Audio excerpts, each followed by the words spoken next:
Sup, everybody? This is Karak with ACG, and welcome to another Why video where you give good questions and I try to give good answers, baby. We're going to discuss a couple different things today. I don't know how many questions I will get to. I'm not here to blow wind up your butt, so sorry, these are just going to be my responses to the questions put in. If you don't agree, I totally get that. You're wrong, I'm right. I'm just joking. This is the return of the series. Thanks again to everybody who does this. So let's look at, so we're going to take two or three. I don't want to go longer than probably 10, 15 minutes. Let's see here. Peter, PlayStation Eater. Peter, PlayStation Eater says, what do you think of Sony and Microsoft's different strategies? Oh, for generations. So what do you think of Sony and Microsoft's different strategies for generations? All right. First, so that people understand what's going on, you've got your PS5, which is a different generation than your PS4, and your Xbox Series X, different generation than your Xbox priors. However, what you have is two different, or they appear different, sort of ideals behind how we're going to move forward. Where Sony has stated, if it's made for the PS5, we don't really want it to work on the PS4. Microsoft has stated we're on an open ecosystem. You buy into the system backwards and forwards compatibility. Now, understanding that Jim, who's running who's the CEO for Sony right now, has not been a fan of backwards compatibility, I think this is sort of an expected thing to be said. But additionally, some other things have been said, like we want to continue to support the PS4 and all of this kind of stuff. And that's what I'm going to get to here, and why I think both of them are a little full of bullcrap, but also they're just shooting the gap, which really isn't that surprising. I'll describe that as well. What you're looking at, and this is coming from somebody who's had to write PR statements and HR statements and discuss what information you're trying to get out, is a lot of times it's not only the information you're giving out in a single PR statement, but it's multiple PR statements and trying to get the general message out while you're against a competitor. Now, understanding that when you're against a competitor, you're looking at your similarities and differences across your price spectrum. So if your price spectrum, one person's is 300 and the other person's is 500, your comparisons, your similarities, and your differences may not actually line up exactly alike. However, if neither of these companies, in fact, here probably neither of these companies know the different prices, they're usually going to assume those similarities and differences need to be compared directly towards each other. And so what they do is they also want to shoot the gap. Now, look no further back than the E3 Xbox One announcement, where they're like, man, you're going to be online, you're going to have family member passes, blah, blah, blah. But they were like, yeah, you're not going to be able to sell your games and all that kind of stuff. And then Sony comes out and they're all, you could take your system CD out and you can just hand it over to somebody, like they figured out what bartering was for the first time in the entire world. That's shooting the gap. That's seeing an opening and shooting for it where you can offer something of difference, right? And you also have times of similarity where you're, let's say, discussing power, your polygon pushing power, or your ability to do this particular amount of ray tracing and stuff like that. But because these systems are somewhat different, they're built on the same platforms, but they are somewhat different in their overall respective outputs when it comes to power. You do have these kind of things popping up and that generational belief. Additionally, when you look at it, here's where it gets funny. First of all, Microsoft sort of slipped in there and we're like, actually, we mean only for a year. You can go and find, I can't remember who it is. It might have been Aaron Greenberg, who was like, yeah, this is the way it is. Oh, but that's actually only for about a year where we'll be upholding that. Now, you can believe that Microsoft was like, 356 days, or 365 days, that sounds like a perfect number of days. We'll just pick that. You can believe that. Or you can believe that 1 year happens to correspond almost perfectly with the IPs and development houses that they have bought and a release 1 year after the console comes out, and basically 2 to 3 years of game development time, which it does. If you go and look at their purchase times, you've got 2.5 to 4 years. It's a perfect time frame for them to say 1 year out.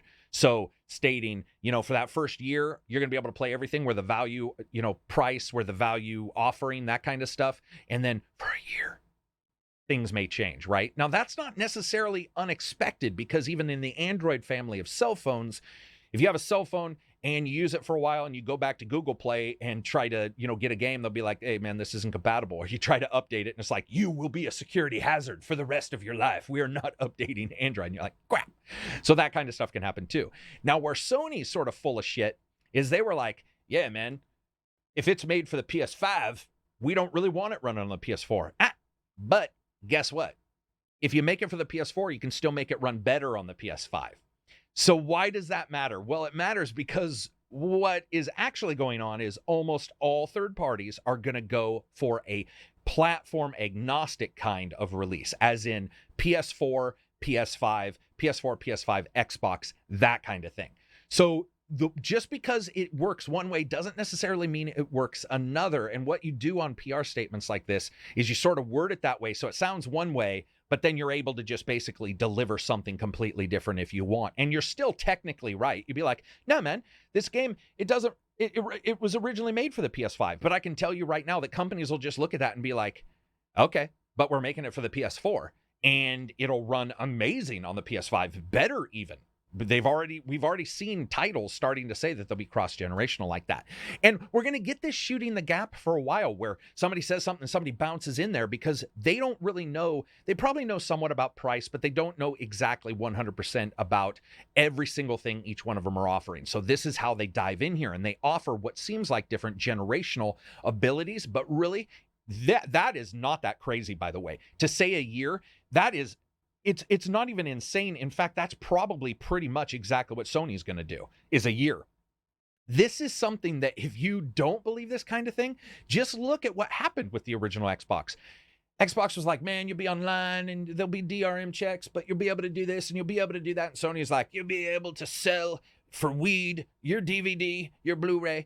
And yet, less than a year and a half later, multiple games were online required, or had huge patches or had some kind of like online requirement that we all really know was just simply there as a DRM check. So they just sort of slid in anyway, because you can say it back here. You can say it on the off, man. That happens all the time in PR. You'd be like, yeah, man, we're doing that.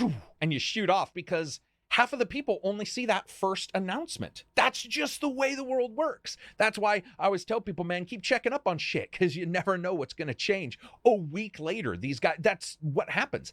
And additionally, I don't think that's actually bad. I joke around and say it's a lie, but really it's just a fluid change of states. If you create a solution for a problem and the problem changes, you need to change your solution, and that's okay. We have a tendency to hold these companies accountable and be like, you cannot change.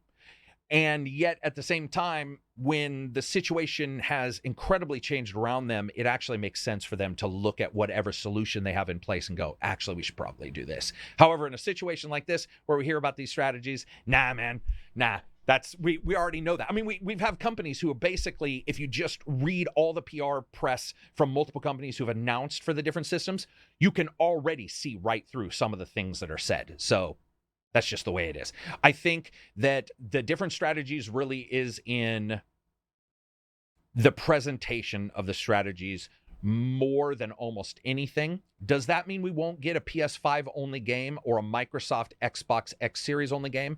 It absolutely does not. I would assume, and this is an assumption, that Sony is most likely paying or funding at least a couple games purposely just for that, so that they can show off the PS5. Because, and I say funding because just like with Epic funding a company saying, we want you to release on our Epic store, which may not mean you get as many sales, but we'll pay for it.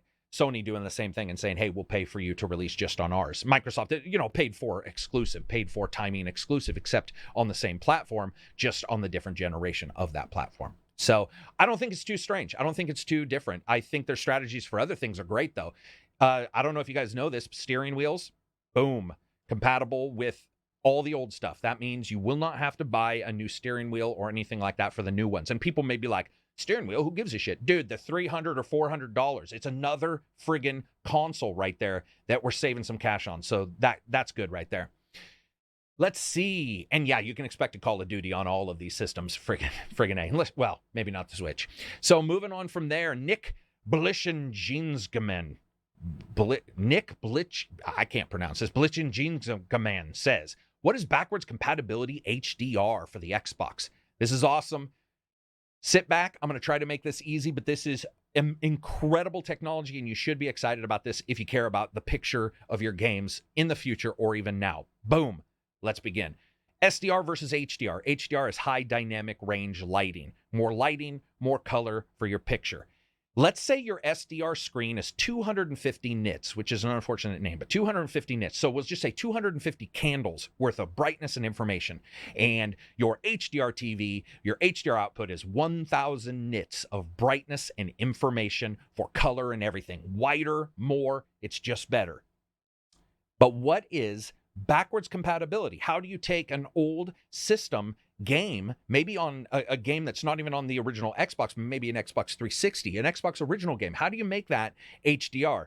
This is where AI comes in, and it's awesome. So what you have is basically an adversarial AI system. I'm assuming it's adversarial in this case, but in some way it's a checks and balance system. So I'll describe this. Basically what happens is, to train the AI, they get a 250 nit or 250 candle information frame from a game, and then also a 1000. And they have the AI and they say, make the 250 nit picture look like the 1000 nit picture. Now, this is something that we see in DLSS for NVIDIA, where they do the same thing. They send data sets over to NVIDIA, who does this and figures out a way to get a low resolution picture to look like a high resolution picture using the AI and the tensor cores. So what you have here with HDR is pretty crazy. Basically what it does is it's like, hey man, I got to get this HDR picture. What do I do? So let's just break this down into really basics and pretend this is what they do. The AI says, hey man, I'm going to turn everything up to 100 brightness, and we'll just see what happens. So it shuttles that picture over, and the other AI says, nope, completely wrong. Actually, not completely wrong. There's one pixel that's right. Let's say it's the sun. One pixel on this entire picture is right, sends it back. Well, now the AI has this information. It's like, okay, one pixel's right, which means unless that pixel's immediately dark next to it, it's probably just as bright, probably shares some of the color data. So maybe it decides either to draw the pixels around it jet black to see if maybe that's a dot in the sky, or maybe it decides it's going to slightly adjust things, and it sends it back and forth, and back it goes. And each time this AI over here is like, no good, man, but guess what? When you made this change, you got 2 more pixels right, sends it back. Now maybe this new AI is looking at it and it says, I've started to already figure out a pattern. This color here and this color here match up, this color here and this color here match up on diagonals. We can assume that possibly there's a line of light there. So I'm going to subtly change the light here, here, and here. And it does all of this, and it just keeps doing it. It just keeps doing it. And it's not only that, at some point, it will actually be able to take and make a 250 nit picture or frame of a game look like a 1000 nit frame of a game. What's interesting here is, once that's completed, indistinguishable from people, that's really what matters, is what you get for a person's eye, they go to another game, and they go to another game, or they go to another scene in that game, and they continue to feed it data. And this data continues to be fed, and it continues to find out shortcuts and efficiencies on how to do this. It's like, man, turning everything brightness up, that doesn't work, but that's going from 0 to 100. What if I just go from 0 to 50? That means I'll be a little bit closer. And then it shoots it over. And this AI is like, nah, man, you're close, but you got a lot more right. And now it's like, okay, so now it takes the picture back, and it's like, I'm going to adjust everything that isn't right by 25 instead of another 50. And it just gets efficiencies in there, and it bounces back and forth and back and forth. And it just continues to check those data sets. Now, that's not exactly how this works, but that's a general way of understanding for somebody. 1 to 100, when it comes to brightness, is easier to sort of understand than all the algorithms they run. All of these data sets are then fed into the driver, which is then fed into the chip, and that will do that in real time from then on. It will be able to figure out that this is this kind of game, and this is the best way to deliver 1000 nits of brightness and color information when we only have 250. But that's not only the only thing that this may be able to do, and this will be me hypothesizing. So this is an answer, but I want to explain this. I love HDR, but I think it has been widely maligned. It has not sold incredibly well to gamers as a reason why. As in, you may see it and go, this looks better, but I don't know why, right? There's some confusion there. You plug in your system and the settings don't turn on, and you're like, I don't understand how to get this to look as good as people are saying it looks. There's a lot of confusion. Imagine, though, with your Xbox, plugging in your TV, and maybe it says, what TV do you have? You enter that data, it goes online, and it says, boom, we've verified our data sets against this TV. This is what we can offer for maybe the best or a very good picture on your TV, and it auto changes it. Why is that a big deal? Because currently it can be confusing. Get somebody who doesn't understand HDR. They get an HDR TV, they turn it on, they go into the settings, and the first thing they see is a bunch of crap that makes no sense, like white papyrus HDR setting 1000 nits or something. And they're looking at it going, papyrus, what the hell are we talking about? Like, even the wording there is not described. And, they try, sometimes they'll be like, well, this is the high tones and the mid tones. But you know what? That's not really it's not really easy for a person to understand that. So to have maybe something like this work and then possibly those data sets feed into examples for TVs currently and past on the market, man, that could be really good. Imagine a system where it's like, hey, we're going to give you, we don't have your TV, but we'll give you 3 examples of TVs, that seem to be close to yours. Tell us which ones looks the best. And now you're the AI. It gives you 3 examples maybe, and you're like, oh, example 2 looks good. We've seen this with Windows. I'm not saying this works, but Windows True Font. I think it's True Font, where you can go in and you can pick the sample that looks the best, the best, the best. You keep doing so until you get what should be the best font. That would be great for HDR. We're getting some big changes to these kind of systems. I think this is exciting. I think the generation discussion between Sony and Microsoft is also exciting. I just think... like I said, they're sort of full, a little full of crap on some of the stuff they say. But those are 2 really good questions. I want to thank Nick Blitch, Jeans Command, and Peter, PlayStation Eater, for being the first 2 to jump in here. You know what, guys? It's going to be an awesome year. Well, let's hope. When it comes to games, keep safe out there. If you get a chance, come by Twitter. You can follow me there. You can follow me on Facebook, Spotify, iTunes. You can come to the podcast on Fridays, or you can become a patron. Jump into the greatest Discord group in the world. And help me continue to give you guys reviews that aren't 2 minutes long or filled with sponsored bullcrap. That's it for me. Next time this comes up, I'll put it out on Twitter and Facebook so that everybody can throw a question in there. Peace out. Enjoy the rest of your week.